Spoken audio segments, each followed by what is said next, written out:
I got my twisted pieces in place here.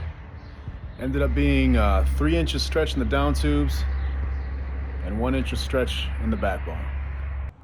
So I'm gonna have to fill that in and then weld these up once I get everything square. Pretty much sewed up. I went with some real good penetration to get in there and really make sure that these are sewed together. So I wasn't really going for pretty welds because I have another idea in mind. And for the backbone, I cut a piece of tubing here and put it in between and welded that around with the TIG. And then I went over top with some brazing rod and I'm gonna kind of turn this brass. And then I got some ideas. I wanna stamp 66 into here, tape the brass off, paint that black, and then there'll be like a brass stripe in here that says 66 on it. This is done with a torch at pretty low temperature. You kind of have to heat your subject metal up or your object metal up pretty hot, and then you introduce the rod in and then just keep filling. I'm probably gonna have to flip the frame upside down to get the bottom, but that's starting to be what it's gonna look like. I did mock the tanks up on it, and you can't even see this unless you see it down the split of the tanks. So not too concerned about this, but it's definitely holding tight. So I had to move my tank mount bracket that was down here. I had to move it up a little bit because stretching the frame changed the mounting point of my fuel tank. So what I'm gonna do now is I tacked these into place with the TIG. What I think I'm gonna do is go around these edges with some brazing rod.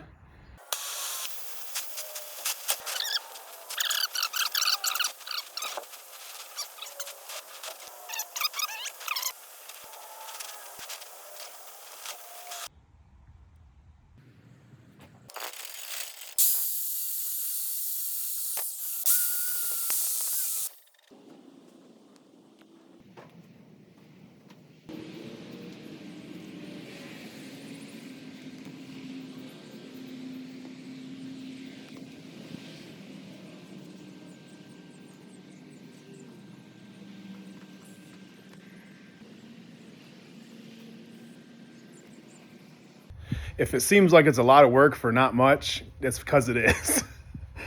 It's just stuff that you enjoy doing that you're gonna know that's on your bike, and it gets it the way that you want it. We got a little sneak peek at the brass up in here, sewing the backbone together. It did turn out pretty much exactly the way I wanted it to. There's more room in here to be able to see the engine. The tank is popped up how I wanted it. The neck is at 45. Curve going up is pretty much following the curve of the tank. And the twist does pretty much take your eyes off of that little discrepancy in the turn.